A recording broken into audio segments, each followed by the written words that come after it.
कि अरविंद पांडे जी भूमाफिया हैं, भारतीय जनता पार्टी के लोग भूमाफिया हैं।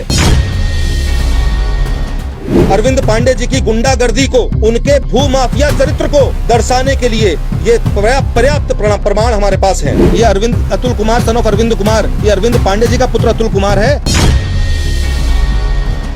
केवल अरविंद पांडे जी का एकमात्र परिवार है जो सैकड़ों करोड़ की संपत्ति कमा गया। और कोई श्रमिक हो बाजपुर फैक्ट्री का पिछले 25-50 सालों में, तो हमें बता दो। अगर हम आगे से हम जब भी कहेंगे हमारा क्षेत्रीय विधायक, तो आप लोग समझ लेना 420 फ्रॉड। अरे भैया, उनकी सरकार है और वो भूमाफिया है, उनको जमीन खरीदने की जरूरत है क्या? आप लोग अपनी जमीन बचा के रखिएगा, कहीं ऐसा ना हो कि आप पे भी नजर पड़ जाए उनकी। मैं चुनौती देता हूं सरकार को, कब तक सरकार अपने विधायक को बचा सकती है, बचा ले, हम उनको बचने नहीं देंगे। ये ऐसा मामला है कि पटवारी की रिपोर्ट लगने के 24 घंटे के अंदर जमीन का मालिकाना हक ट्रांसफर कर दिया गया और जनजाति की जमीन को वर्ग 1 क की कर एक सामान्य श्रेणी के आदमी के नाम कर दिया गया।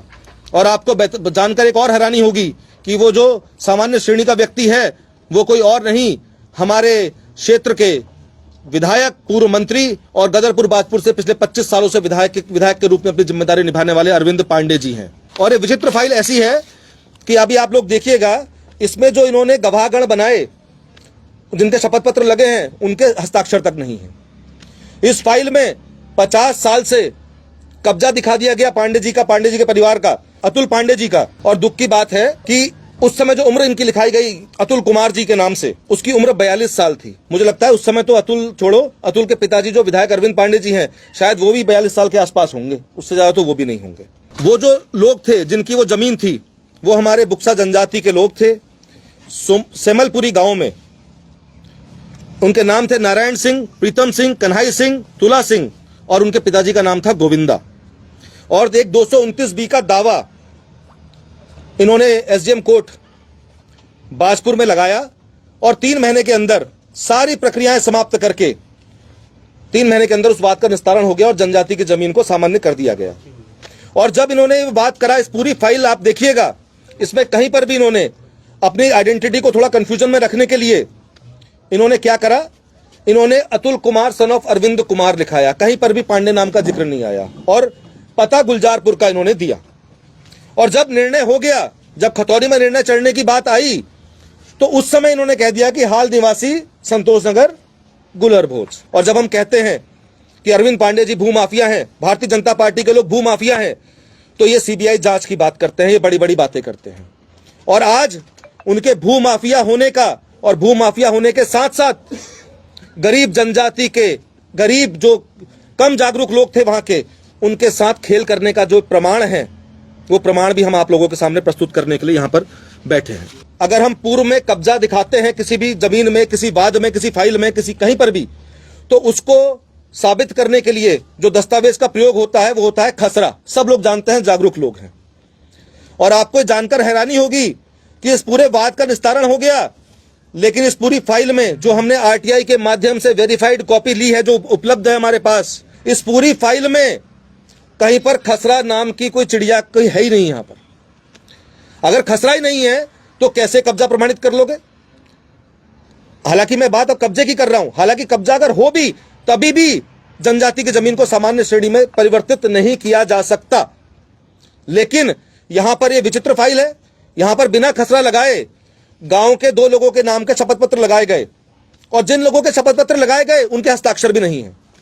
दूसरे पक्ष को नोटिस भेजे गए, क्या नोटिस भेजे गए, कहां तामील हुई, उसके आधे ज्यादा यहां पर विवरण जो है आप पढ़ेंगे तो आप खुद समझेंगे। आप फाइल को जो भी समझदार आदमी पढ़ेगा वो प्रथम दृष्टया उसको समझ में आ जाएगा कि इस मामले में बहुत बड़ा खेल हुआ है।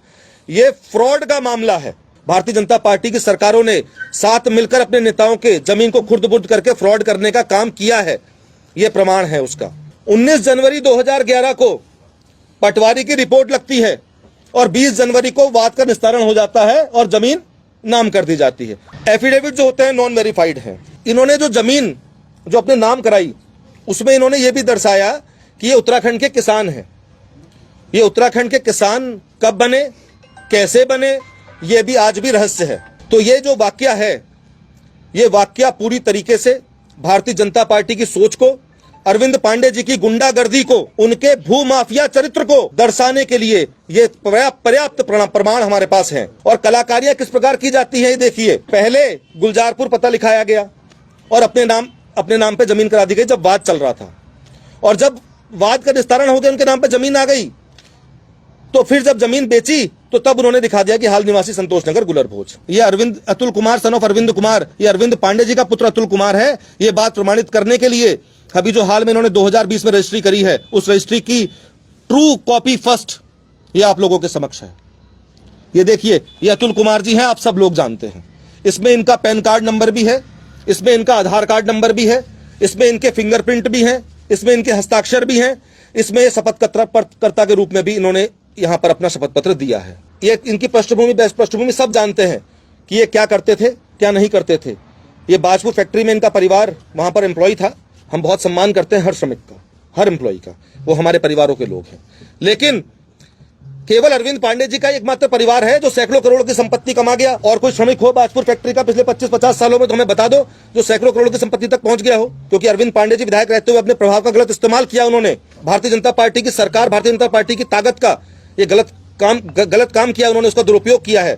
तो जो अधिकारियों ने इस पाप को किया है, जिसके नाम पे जमीन चढ़ी है और जिसके प्रभाव में सब काम हुआ है, इस प्रकरण में तत्काल मुकदमा पंजीकृत करके, क्योंकि ये फ्रॉड है।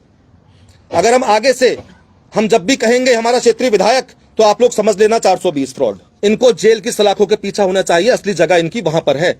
ये समाज में घूम करके और लोगों की जमीनें कब्जाने का काम करेंगे अगर इनको नहीं रोका गया तो। इस फाइल को हम जो भारतीय जनता पार्टी के जो खासकर बुक्सा समाज के जो लोग हैं, जो हमारे भारतीय जनता पार्टी के नेताओं की बातों में आकर के समाज में बीच पे जाकर के भारतीय जनता पार्टी को उनका हितैषी बताने का काम करता है जनजातियों के, उन सबके भी घरों में हम इस फाइल को पहुंचाने का काम करेंगे और उनसे भी सवाल पूछेंगे। और उनको भी तय करना होगा कि वो जनजातियों की जमीन बचाने के हकदार हैं या निजी स्वार्थों के लिए भारतीय जनता पार्टी जिंदाबाद और अरविंद पांडे जिंदाबाद कहने के पक्षधर है। रकबा कितना होगा? लगभग 3 एकड़ के आसपास। 3 एकड़ बुक्सा समाज की जमीन है ये। हाँ, सेमलपुरी गांव, तहसील बाजपुर। और मेरा निवेदन है कि कृपया आप सब लोग विद्वान बुद्धिजीवी लोग हैं, कृपया इसका अध्ययन करिएगा। आप लोग इसका थोड़ा सा अध्ययन करेंगे तो आप समझ जाएंगे कि कितना बड़ा पाप हुआ है ये। अरे भैया, उनकी सरकार है और वो भूमाफिया है, उनको जमीन खरीदने की जरूरत है क्या? आप लोग अपनी जमीन बचा के रखिएगा, कहीं ऐसा ना हो कि आप पे भी नजर पड़ जाए उनकी। ये 7 अगस्त 2020 को रजिस्ट्री हुई है और ये है सब डॉक्यूमेंट। अगर आप चाहें तो एक पन्ने का, थोड़ा समय लग जाए, एक पन्ने का विवरण आपको उपलब्ध कराया जा सकता है। और ये कुल देय स्टाम्प शुल्क 1,40,300 रुपए। और देखिए कितने वो जिम्मेदार लोग अपने आप को प्रदर्शित करने हैं कि विक्रय मुल्क है 28 लाख, लेकिन सरकारी उन्होंने उससे ज्यादा के स्टाम्प लगाए। ये राजनीतिक मुद्दा बिल्कुल नहीं है, ये हमारे दिलों से जुड़ा हुआ मुद्दा है। ये गरीब की लड़ाई लड़ने के जो हमारे अंदर के भाव हैं, ये उससे जुड़ा मुद्दा है। और इस लड़ाई को रुपेश भाई, मैं आपका नाम लेके ऑन रिकॉर्ड सबके सामने कह रहा हूं, हम समस्त कांग्रेस जन, बुक्सा जनजाति के तमाम सम्रान लोगों को साथ लेकर के इनके नेतृत्व में इस लड़ाई को लड़ेंगे। और मैं चुनौती देता हूं सरकार को, कब तक सरकार अपने विधायक को बचा सकती है, बचा ले, हम उनको बचने नहीं देंगे। लड़ाई की शुरुआत मात्र हुई है आज। ये लड़ाई को हम हर बुक्सा समाज के और हम हर गांव तक ले जाएंगे, समस्त सिविल सोसाइटी जागरूक लोगों तक ले जाएंगे। बाजपुर तहसील जहां पर ये पाप हुआ है, आदरणीय ब्लॉक अध्यक्ष जी यहाँ बैठे हैं, मंत्री जी बैठे हैं, सब लोगों को साथ लेकर के हम चर्चा करेंगे और आवश्यकता पड़ी तो हजारों की संख्या में उस तहसील के बाहर बैठने का काम करेंगे। और अगर मामला वहां तक भी नहीं निपटा और हमें अपने जनजाति के लोगों को न्याय दिलाने की लड़ाई को और आगे बढ़ाना पड़ा, तो हम भले मुख्यमंत्री आवास घेराव हो और आवश्यकता पड़ी तो संसद भी घेरेंगे, लेकिन अपने साथियों को, अपने इन जनजाति के भाइयों को, इनको बहनों को, इनकी आने वाली पीढ़ियों को लैंडलेस नहीं होने देंगे। भारतीय जनता पार्टी तो वॉशिंग मशीन है, उनके यहाँ तो सारे जो भ्रष्टाचारी और जो भ्रष्टाचारी माफिया थे वो वहां जाके वॉशिंग मशीन में धुल के साफ हो जाते थे। ऐसा ही तो मॉडल है पिछले कई सालों से। लेकिन कांग्रेस वॉशिंग मशीन नहीं है, कांग्रेस ईमानदार लोगों की पार्टी है, कांग्रेस सोच की पार्टी है। कांग्रेस की सोच, हमारे नेता राहुल गांधी जी बार बार वांछितों की बात करते हैं, उनको उनके अधिकार दिलाने की बात करते हैं और जनजातियों को उनके अधिकार दिलाना, क्योंकि ये लोग, अगर हमारे जल जंगल जमीन बचे हैं तो उसमें जनजातियों की पीढ़ियों ने, उन्होंने अपना खून पसीना दिया है, समर्पण किया है, उन्होंने अपना त्याग दिया है, जंगलों में मच्छरों के बीच में रह करके, अभाव का जीवन जी करके उन्होंने हमारे जल जंगल जमीन को बचाने का काम किया है। तो इसलिए हम इनके अधिकारों को नहीं लुटने देंगे और बिल्कुल नहीं लुटने देंगे।